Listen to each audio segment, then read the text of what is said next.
auditoire, bonsoir. Être éducateur est une profession complexe, pourtant indispensable pour l'avenir de toute société.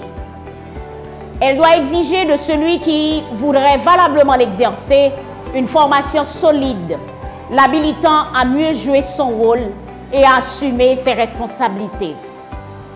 Cette formation doit, entre autres, être axée sur la maîtrise des concepts et outils nécessaires à l'intervention didactique et prendre en compte les trois composantes de la situation pédagogique de l'environnement dans lequel évolue l'apprenant.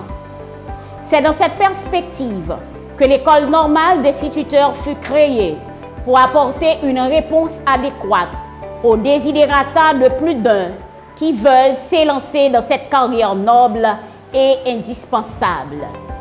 L'École normale d'instituteurs de Dikini, l'ENID, ne s'est pas échappée à cette mission et s'est réputée à travers le pays et plus spécialement à Carrefour pour son savoir-faire, à promouvoir les jeunes dans l'éducation des jeunes enfants, de la petite section du préscolaire jusqu'à la 9e année fondamentale. Vous tous ici présents, vous avez bénéficié un jour ou l'autre les prestations de service de l'un ou de l'autre. Aujourd'hui encore, ils sont disponibles et disposés à éduquer les enfants de toutes catégories confondues. Et pourquoi pas demain, ils seront là pour éduquer vos enfants, vos petits-enfants et assurer leur avenir. Car l'avenir appartient à l'éducation que vous recevez aujourd'hui. Alors, mesdames, mesdemoiselles et messieurs, je vous demande d'applaudir chaudement l'École normale d'instituteurs de Dikini.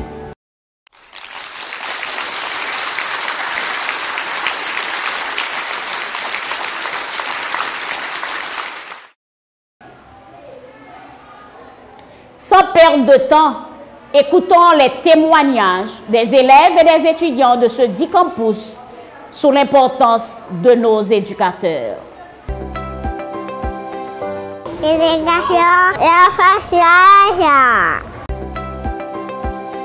Bonjour, je suis Louisia Ira Ketura. Je fréquente l'école fondamentale adventiste de Dikini, EFAD. Je suis invitée aujourd'hui à parler de l'éducation et son importance dans la communauté. En fait, l'éducation aide à assurer la formation et le développement d'un être humain. Quelqu'un eut même à dire que cette dernière est l'essence vitale de chaque esprit ambiant. Toutefois, les pays faibles économiquement sont privés de bons systèmes éducatifs, tel le cas de notre cher Haïti, qui, malgré les efforts déployés, n'arrive pas à atteindre le standard. Je propose que l'on dégage une synergie pour une réforme de notre système éducatif. C'était avec vous, Joël Mondi tout seul. Je suis Gentine Ardens Lubmayer.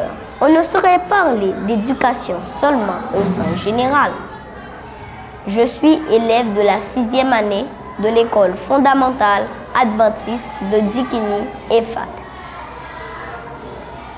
Je veux témoigner de l'éducation adventiste car elle est basée, centrée sur Jésus. On dit surtout qu'elle est christocentrique. Les bienfaits d'une telle éducation sont à expérimenter car elle vise la formation de l'être tout entier sur le plan physique, mental, social et spirituel. C'est aussi des valeurs, intégrité, respect, excellence scolaire et j'en passe. En somme, il ne suffit pas d'être seulement éduqué, mais d'être bien éduqué. Car finalement, le système éducatif où l'on ne reconnaît pas Dieu, la source de toute vraie connaissance, est vouée à l'échec. C'est la force de l'éducation adventiste à côté des autres formes d'éducation. Christ y est au centre même. Anne Ketura Basquin, élève de la 6e année. Merci. EFAD 10 fois supérieur.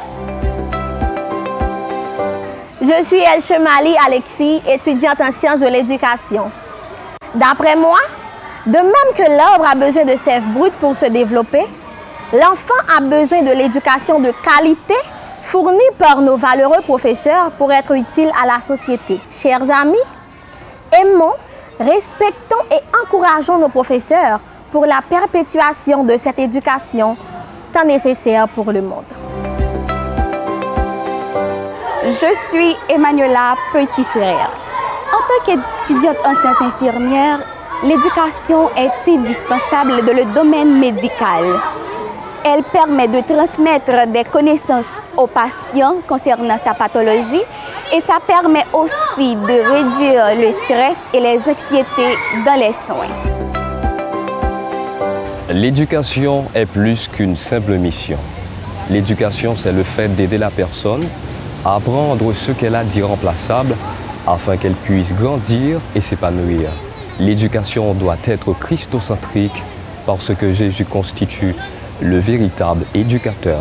L'éducation, c'est l'arme la plus puissante qui puisse changer le monde. Je suis François Fabiola, étudiante de l'École normale instituteur d'Haïti. Pour moi, l'éducation représente un moyen d'entente dans la société. Chaque personne est unique avec son caractère, ses qualités, ses défauts ou son charme. Mais pour se rapprocher des êtres, on passe par l'éducation, car elle nous forge tous de la même manière. Que ce soit l'éducation familiale ou académique, chaque individu a besoin de faire cette rencontre dans sa vie, parce que l'éducation est la base de toute société.